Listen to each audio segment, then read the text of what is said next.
নমস্কার, দ্য বাংলা স্ফিয়ারে আপনাদের স্বাগত। 2026 ফুটবল বিশ্বকাপ চলছে, আর চারিদিকে তো সবাই গোল গোল আর গোল নিয়ে মাতামাতি করছে। 48 দলের এই বিশাল আসরে স্ট্রাইকারদের দাপট আর গোলের বন্যা দেখব, এটাই ভেবেছিলাম সবাই। কিন্তু মাঠের লড়াই যখন জমে উঠেছে, তখন চিত্রটা কিন্তু একদম উল্টো।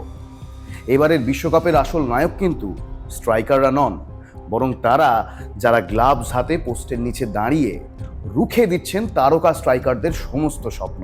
আধুনিক ফুটবলে গোলকিপারের কাজ শুধু গোল বাঁচানো নয়, রক্ষণভাগ সামলানো বা আক্রমণ তৈরির কাজও তাদের করতে হয়। কিন্তু এবারের বিশ্বকাপে একটা অদ্ভুত সুন্দর ব্যাপার ঘটছে। গোলকিপারদের যে মূল কাজ গোল বাঁচানো, সেটা আবারও পাদপ্রদীপের আলোয় চলে এসেছে। ছোট দলগুলো যাদের অনেকেই দুর্বল ভাবছিল, তারা এখন গোলকিপারদের দুর্দান্ত পারফরমেন্সে বড় বড় দলকে রুখে দিচ্ছে। গোলকিপারের একটা অবিশ্বাস্য সেভ যে পুরো দলের আত্মবিশ্বাস কত গুণ বাড়িয়ে দেয়, তা এবারের বিশ্বকাপের প্রতিটা ম্যাচে আমরা দেখছি। সবচেয়ে মজার বিষয় কি জানেন? 40 বছর বয়সী গোলকিপাররা যেভাবে তরুণ স্ট্রাইকারদের হড়কে দিচ্ছেন, তা দেখে মনে হচ্ছে বয়স কেবলই একটা সংখ্যা মাত্র। ফুটবলে অভিজ্ঞতার যে কোনো বিকল্প নেই, তাই গ্লাভস যোদ্ধারাই নতুন করে প্রমাণ করছেন। চলুন একটু পরিসংখ্যানের দিকে আমরা চোখ রাখি। প্রথমেই বলা যায় কুরাসাওয়ের ইলয় রুমের কথা। ইকুয়েডরের বিরুদ্ধে ম্যাচে তিনি 15টি সেভ করেছেন, ভাবা যায়? যাই হোক, দলকে নিশ্চিতভাবে পরাজয়ের হাত থেকে তিনি বাঁচিয়ে তিনি এখন জাতীয় বীর। 90 মিনিটের ম্যাচে সর্বাধিক সেভ করার নতুন রেকর্ড এখন তার দখলে। উল্লেখ্য, বিশ্বকাপের যোগ্যতা নির্ণায়ক ম্যাচে জামাইকার বিরুদ্ধে খেলার সময় রেফারির দেওয়া পেনাল্টিকে চ্যালেঞ্জ করে এই গোলকিপারই বলেছিলেন, এটা পেনাল্টি হয় না, আপনি পেনাল্টি দিলেও আমার কিছু যায় আসে না, আমি আটকে দেব। যদিও ভার প্রযুক্তির ব্যবহার করে রেফারি পেনাল্টির সিদ্ধান্ত প্রত্যাহার করে নেন পরে। জামাইকার বিরুদ্ধে তার এই দুর্দান্ত পারফরমেন্সই কুরাসাওকে প্রথমবারের মতো বিশ্বকাপের টিকিট নিশ্চিত করতে সাহায্য করে। ভাবতে পারছেন 37 বছর বয়সী এই গোলকিপারের কি আত্মবিশ্বাস।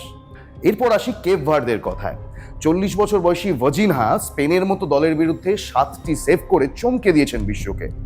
রাতারাতি তারকা হয়ে উঠেছেন তিনি। ম্যাচের পর আবেগাপ্লুত ভজিনা বলেছেন, অতিরিক্ত ভিসার খরচের জন্য তার 80 বছর বয়সী মা স্টেডিয়ামে উপস্থিত থাকতে পারেননি। বিষয়টি বিশ্বজুড়ে ভাইরাল হওয়ার পর মার্কিন প্রশাসন বিশেষ হস্তক্ষেপে তার মায়ের ভিসা ফি মুকুব করে দেয় এবং তিনি উরুগুয়ের বিপক্ষের ম্যাচটায় মাঠে বসে দেখতে পান খেলা, ছেলের খেলা। আলিরেজা বেইরানভান বেলজিয়ামের বিপক্ষে তার সেই 7টি সেভ ইরানকে এখনো লড়াইয়ে টিকিয়ে রেখেছে। বিশ্বকাপ মঞ্চে কেভিন ডি ব্রুন এবং লিয়ান্দ্রো ট্রোসার্ডের মতো তারকা ফুটবলারদের একের পর এক আক্রমণ রুখে দিয়ে ইরানকে মূল্যবান এক পয়েন্ট এনে দেন তিনি। যে ইরানকে এই বিশ্বকাপে বর্তমানে বিদ্যমান ভূ রাজনৈতিক ও কূটনৈতিক কারণে নানা ফুটবল আনুষঙ্গিক বিষয় নিয়ে আয়োজক দেশে হেনস্থার শিকার হতে হচ্ছে, সেই ইরানের গোলকিপার তার জবাব দিচ্ছেন ফুটবল মাঠে।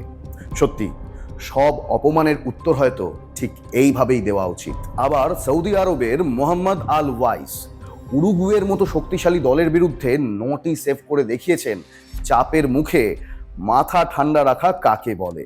এখন প্রশ্ন হলো, গোল্ডেন গ্লাভস কে জিতবে? তালিকায় মাইক মেগনান, ফ্রান্সের যিনি গোলকিপার, তিনি আছেন পছন্দের শীর্ষে।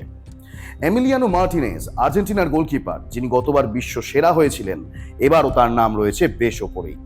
তালিকায় লড়াইয়ে আছেন স্পেনের উনাই সিমন, ব্রাজিলের অ্যালিসন বেকার, ইংল্যান্ডের জর্ডান পিকফোর্ড বা পর্তুগালের দিয়েগো কোস্তা। নকআউট পর্বে কার ভাগ্যে কি আছে তা কে জানে। সবশেষে একটাই কথা বলবো, গোল্ডেন বুটের দৌড় বা সবচেয়ে বেশি গোল করা স্ট্রাইকাররা হয়তো সংবাদপত্রের শিরোনাম দখল করবে, কিন্তু ফুটবল বোদ্ধারা ভালো করেই জানেন এবারের উত্তাপটা ছড়ানো হচ্ছে পেনাল্টি বক্সের শেষ সীমানায়।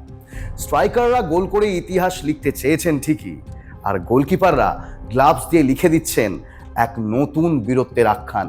টুর্নামেন্ট যত সামনের দিকে এগোচ্ছে, এই লড়াই আরও তীব্র হচ্ছে, কারণ নকআউট পর্বে একটি মাত্র ভুল কিংবা একটি অসাধারণ সেভই নির্ধারণ করে দিতে পারে টুর্নামেন্টের ভাগ্য। আচ্ছা, আপনারা কি মনে করেন এবারের গোল্ডেন গ্লাভস কার হাতে উঠবে? কমেন্টে অবশ্যই জানাবেন। ভালো থাকবেন আর উপভোগ করতে থাকুন এবারের বিশ্বকাপ। সঙ্গে দেখতে থাকুন দ্য বাংলা স্ফিয়ার। শুভরাত্রি।